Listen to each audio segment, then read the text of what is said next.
다른 사람이 나를 어떻게 보느냐가 중요하지 않습니다. 내가 나를 어떻게 보느냐가 중요하죠. 근데 내가 나를 볼 때 좀 마음에 들지 않는 부분도 있죠.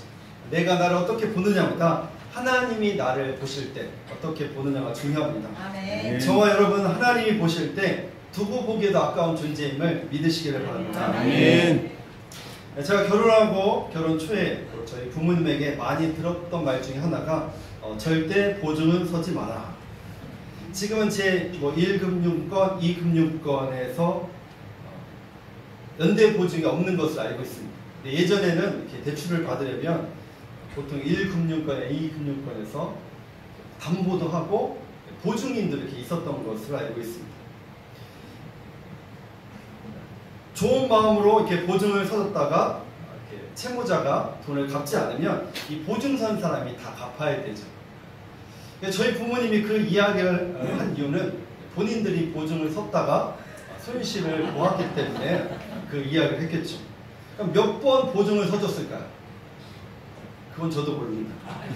얼마의 손실을 봤을까요? 그것도 저는 모릅니다. 근데 한 번은 또 저희 부모님이 또 사업을 하는 친척에게 또 많은 돈을 이렇게 빌려줬어요. 근데 사업하다가 어려워지면서 돈을 못 받았어요. 근데 이제 그러면 돈을 절대 꿔주지 마라 이런 말을 했어야 되는데 그런 말은 하지 않았어요. 왜 안 했을까요? 왜냐하면 제가 전도사였기 때문에 한 달에 100만 원 좀 넘게 받지 않습니까? 그럼 아이들 분유가, 차 기름값, 헌금, 생활비 하면 뻔하죠. 누구 돈 빌려줄 돈이 없기 때문에 쟤들은 꿔주지 말라 그런 말을 안 해도 된다. 저희 부모님이 상당히 지혜로우신 것 같아요. 오늘 본문 말씀은 이 모세가 출애굽 2세대들에게 가나안 땅에 들어가면 어떻게 살아야 되는지를 알려주는 말씀입니다. 그러니까 신명기는 모세가 출애굽 2세대들에게 마지막 유언과 같은 말씀입니다. 출애굽 1세대들은 광야에서 원망하고 불평하다가 다 죽습니다. 그러면 이 출애굽 2세대들에게는 무슨 말을 했을까? 여러분이 여러분 자녀들에게, 결혼한 자녀들에게 무슨 말을 많이 했습니까? 다 사람마다 다 다르죠. 열심히 돈을 모아라, 술을 먹지 마라, 부부싸움 하지 마라, 참고 살아라, 이런저런 말 했겠죠. 그러니까 모세는 지금 출애굽 2세대들에게 무슨 말을 했을까? 하나님을 사랑하라. 네. 가나안 땅에 들어가는 거 겁내지 마라. 네. 우리는 새 가슴이라 못 들어갔는데 너희들은 그렇게 하지 마라. 가나안 땅에 들어가서도 하나님의 은혜를 잊지 말아라. 그리고 너희들이 순종하면 축복을 받을 것이고 불순종하면 복을 못 받을 것이다. 이런 모세가 안타까운 마음으로 강조한 말씀이 이 신명기의 말씀입니다. 신명기의 저자는 누굴까? 모세. 그래서 모세오경이라고 하죠. 하나님이 모세에게 감동을 주셔서 쓴 책이 바로 신명기 말씀입니다. 1절 말씀 볼까? 신명기 1장 1절 시작. 이는 모세가 요단 저쪽 숲 맞은편에 아라바 광야 곧 바란과 구벨과 라반과 하세롯과 기사합 사이에서 이스라엘 무리에게 선포한 말씀이니라. 이는 모세가 선포한 말씀이다. 신명기의 저자는 모세입니다. 그럼 모세가 이거 언제쯤 이 신명기를 기록했을까? 가나안 땅을 앞에 두고 기록했습니다. 길고 긴 40년 광야 생활을 끝나고 요단 동편에서 약속의 땅에 들어가기 전에 쓴 책이 바로 신명기입니다. 신명기 1장 5절 말씀 볼까? 시작. 모세가 요단 저쪽 모압 땅에서 이 율법을 설명하기 시작하였더라. 일렀으되 가나안 땅 들어가기 전에 이 모압 땅에서 쓴 책, 이게 바로 신명기입니다. 율법을 설명했다는 것은 무슨 말일까요? 새로운 율법을 썼다는 것이 아니라 하나님이 이미 주신 말씀, 시내산에서 주신 그 율법들을 다시 풀어서 설명한 책이 신명기입니다.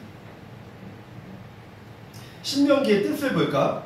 영어로 보면 듀터노미, 제2의 계명, 이런 뜻을 가지고 있습니다. 한자로 보면 이 한자가 좀 더 정확해요. 신명기. 이 신자가 무슨 신자냐면 화면을 넘겨주시면 무슨 신자일까요? 저게요? 값신. 예? 값신. 값신 아닙니다. 땡. 납신. 납신? 납신 땡. 율신땡. 이 신자는 거듭신, 되풀이할 신자예요. 되풀이신. 그러니까 영어나 이 한자로 보면 이걸 종합해 보면 신명기는 이미 모세에게 주신 하나님의 말씀을 모세가 출애굽 2세들에게 다시 풀어서 쓴 책, 이게 신명기다. 이렇게 해석하면 되죠. 이스라엘 백성은 애굽에서 종살이 했잖아요. 하나님이 그들의 고통을 알고 출애굽했습니다. 그리고 하나님은 약속의 땅, 가나안 땅을 가라고 하셨고 이미 주신다고 했습니다. 출애굽기 13장 11절 시작. 여호와께서 너와 내 조상에게 명령하신 대로 너를 가나안 사람의 땅에 인도하시고 그 땅을 내게 주시거든. 네. 가나안 땅을 하나님 주신다고 약속했죠. 그런데 왜 출애굽 1세대들은 가나안 땅을 밟지 못했을까? 원망하고 불평하고 악평을 했습니다. 그러니까 출애굽 1세들은 가나안 땅을 약속했는데 의심했죠. 그리고 진짜 좋은 땅인지 한번 우리가 하나님 보고 싶다고, 우리가 정탐을 하고 싶다고. 그래서 12지파의 대표를 뽑아서 12명이 가나안 땅을 딱 정탐하죠. 근데 하나님이 진짜 그걸 기뻐하셨을까? 하나님 기뻐하지 않았어요.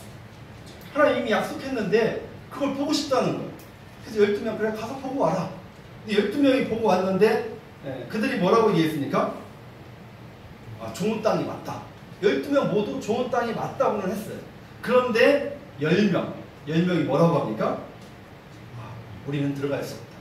그들은 안악자손인데 키가 창대만큼 크다. 그리고 그 가나안은 엄청난 높은 성이 있는데 하늘만큼 닿을 것 같다.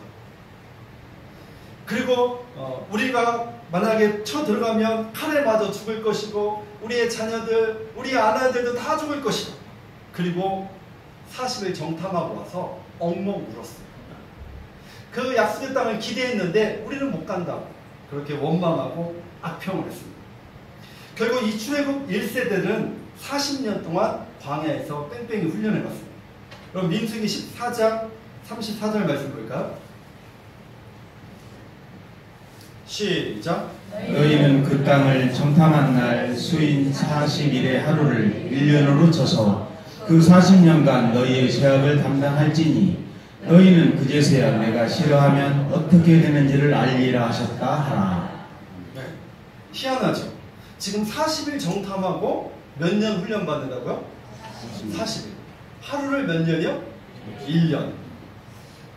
그러니까 여러분 한 번 죽는 소리하고 망하는 소리하면 여러분 1년 훈련 받아요.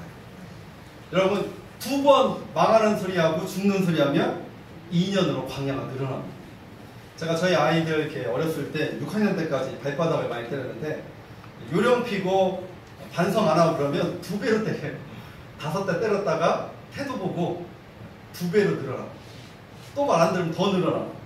지금 단지 40일 정탐했는데 하나님은 40년을 광야에서 훈련시킵니다. 여러분 이거 조심해요. 우리가 원망하고 여러분 교회를 원망하고 목사 뒤에서 욕하고 그러신 분들은 광야가 늘어날 수 있어요. 여러분 하나님의 나라를 방해하는 사람들은 평생 광야 같은 삶을 살 수 있어요. 조심해요. 이제 출애굽 2세대들은 이제 가나안 땅을 앞에 두고 있어요. 그 가나안의 축복을 얻으려면 어떻게 될까? 첫째, 두려워하지 말고 전진해야 됩니다. 출애굽 1세대들은 두려워했죠. 그리고 원망했죠. 근데 2세대들 너희는 그렇게 하지 마라. 오늘 21절 말씀 볼까요?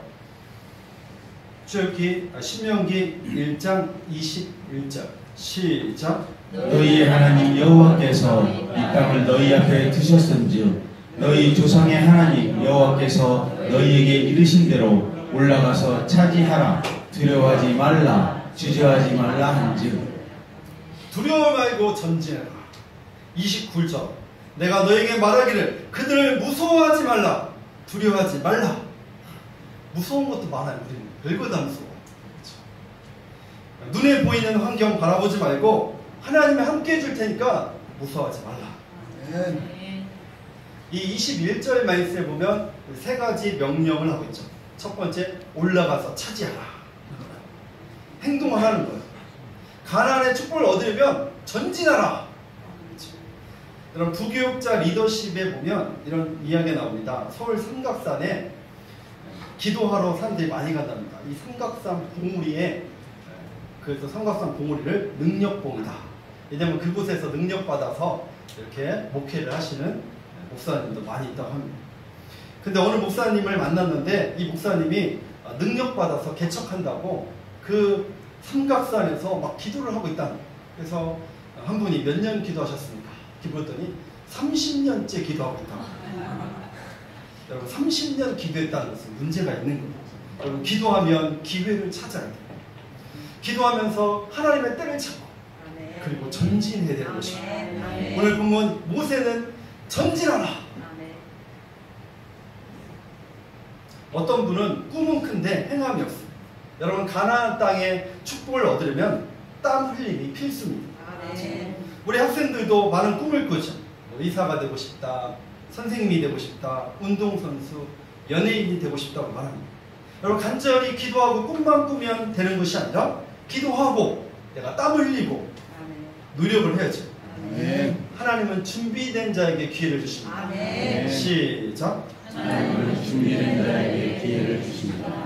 어떤 신학생이 시험 기간일 때 공부를 하지 못한 거예요.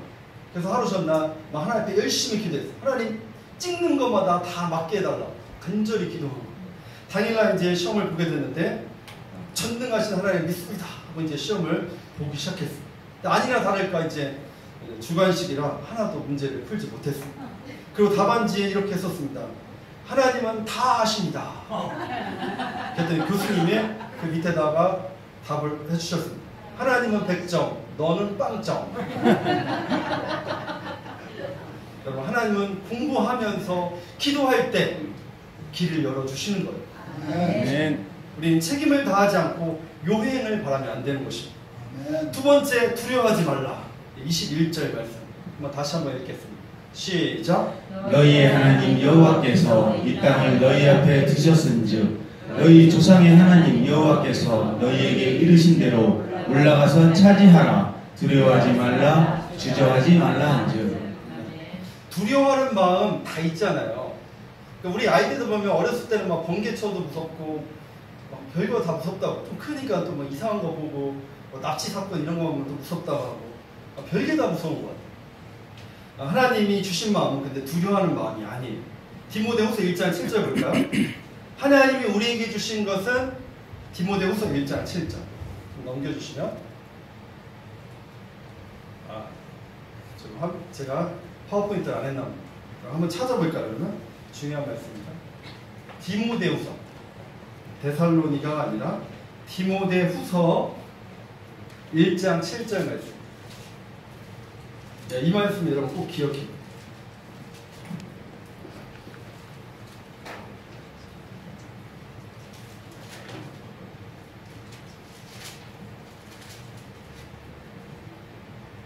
시작. 하나님이 우리에게 주신 것은 두려워하는 마음이 아니요 오직 능력과 사랑과 절제하는 마음이니. 그러니까 내 마음이 두렵다. 그것은 누가 주는 마음이에요? 사단이 주는 마음, 마귀가 주는 마음일 가능성이 높아. 하나님은 우리에게 담대함을 주시고 능력을 주신다. 이렇게 표현하지 않습니까? 미워하는 마음도 하나님 주신 마음이 아니에요. 어떤 마음이에요? 하나님 주신 마음은요? 사랑의 마음. 그리고 무절제하는, 대충대충 사는 삶, 그것도 하나님 주신 마음이에요. 하나님 주신 마음은 절제하는 거예요. 절제. 내가 하고 싶다고 다 하는 게 아니라 절제하는 것도 하나님 주신 마음이에요. 결국 중요한 것은 하나님이 주신 마음은 두려워하는 마음이 아니다. 지금 출애굽 2세대들 가나안 땅을 앞에 두고 있습니다. 안악자 손들 거인 같아요. 그리고 그 성은 높아요. 두려워하지 마라. 왜요? 하나님 약속하신 땅이다. 세 번째, 주저하지 말라. 결단력이 있어야 된다는 것이죠. 여러분 우리 모두에게 다 장애물이 있죠. 그렇죠? 갈등도 다 있어요. 그러나 포기하지 마라. 주저하지 마라. 여러분 갈등 없는 부부 있습니까? 없어요. 여러분 이혼을 한 번도 생각 안 해보신 사람 부부 있습니까? 한번 발 들어보세요. 아무도 없잖아요. 다 이혼하고 싶고 막 싸우고, 그렇죠? 중요한 것은 풀어가는 게 중요한 거예요. 갈등이 없는 교회가 어디 있습니까? 하나하나 해결하는 게 중요한 것입니다. 갈등이 있고 장애물이 있다고 주저앉지 말고 나가라. 왜요? 하나님 약속한 땅이다. 신명기 1장 8절. 신명기 1장 8절 말씀.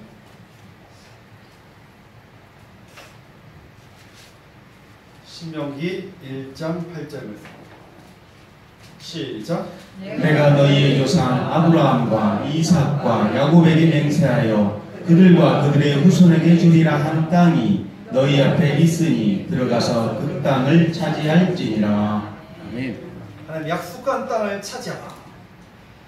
두 번째 가나안의 축복을 얻으려면 우리가 하나님을 신뢰해야 됩니다. 32절 말씀. 신명기 1장 32절. 시작. 이 일에 너희가 너희의 하나님 여호와를 믿지 아니하였도다. 출애굽 1세대들은 신뢰하지 않은 거예요. 40년 동안 하나님이 다 먹여주시고 입혀주셨죠. 광야에서 양식이 어디 있습니까? 하나님 만나를 내려주셨죠. 광야에서 물이 어디 있습니까? 하나님 반석에서 물을 내셨습니다. 하나님 낮에는 구름 기둥으로 밤에는 불 기둥으로 춥지 않게 덥지 않게 인도하셨습니다. 40년 동안 인도하신 하나님을 신뢰한다면 가나안 족속들 보고 두려워할 필요 없다는 것이죠. 어떤 하나님이기 때문에 우리가 신뢰할 수 있냐면 첫 번째, 앞서 행하시는 하나님. 30절 말씀 볼까요?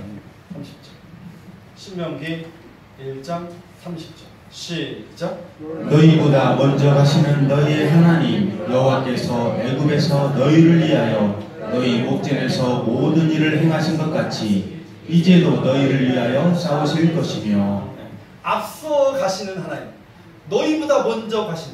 출애굽 2세대들에게 너희보다 하나님이 먼저 행하신. 이스라엘 백성 출애굽할 때도 여러분 이스라엘 백성들이 막 전투해갖고 출애굽했습니까? 아니죠. 하나님이 10가지 재앙을 내려서 모세 바로가 두 손을 들고 보내준 거예요. 싸운 적이 없어요. 하나님이 먼저 행하시고 출애굽을 시켰다. 아멘. 그리고 약속의 땅 가나안도 하나님이 먼저 행하실 거다. 아멘. 여러분 앞서 행하시는 하나님, 아멘. 앞서 가시는 그 하나님을 신뢰하시기를 바랍니다. 아멘. 흔히 하나님과 우리와의 관계를 목자와 양의 관계라고 표현하죠. 화면을 볼까요? 여러분 목자가 양을 데리고 갈 때 항상 목자가 이렇게 먼저 가요.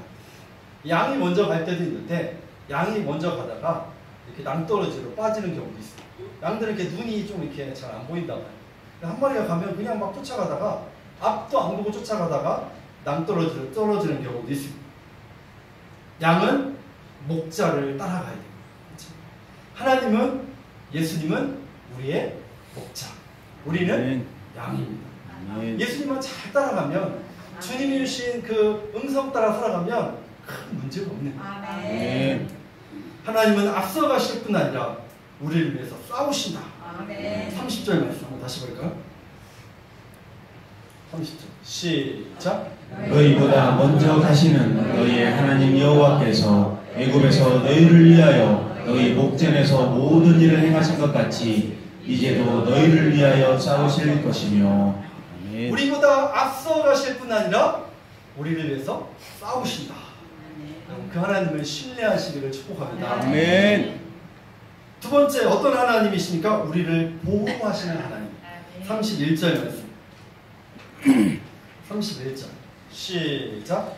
광야에서도 너희가 당하였거니와 사람이 자기의 아들을 안는 것 같이 너희의 하나님 여호와께서 너희가 걸어온 길에서 너희를 안으사 이곳까지 이르게 하셨느니라 하나. 하나님이 안으셨다. 40년 동안. 여러분 하나님의 손이 있습니까? 하나님은 영이시기 때문에 형체가 없으시죠. 이것은 문학적인 표현, 문학적인 표현. 하나님을 의인화시킨 것이죠. 하나님이 우리를 보호하신다. 여러분 자녀들은 종종 부모에게 반항하지. 엄마 아빠가 해준 게 뭐가 있어? 왜냐하면 지들은 어려서를 기억 못하기 때문에 1살에서 3살 때 가장 키우기 힘들 때 그때를 아이들은 기억을 못하지.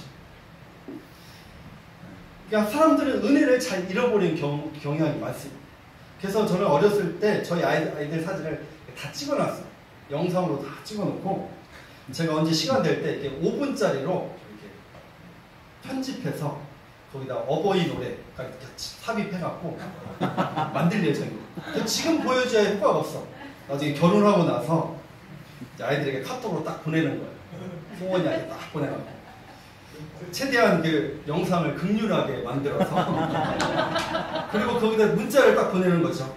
아빠가 힘들게 키웠다. 아빠한테 용돈 100만 원만 보내라.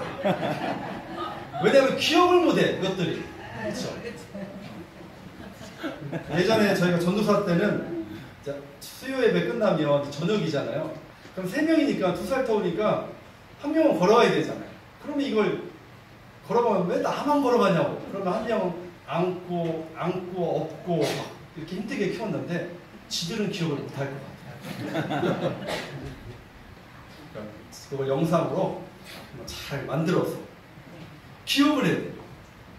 하나님 이스라엘 백성 광야에 뿔이 없고 식량이 없을 때 다 해결해 주셨죠.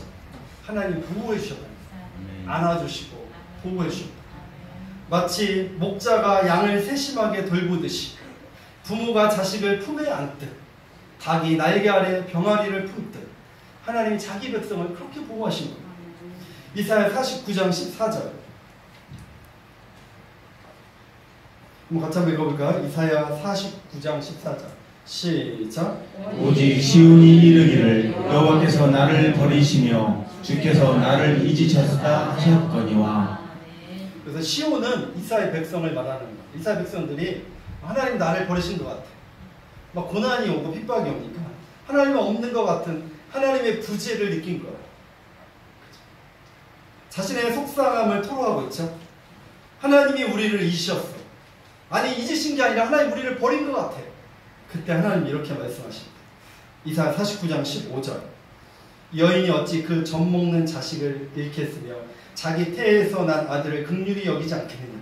그들은 혹시 잊을지라도 나는 너를 잊지 아니할 것이다.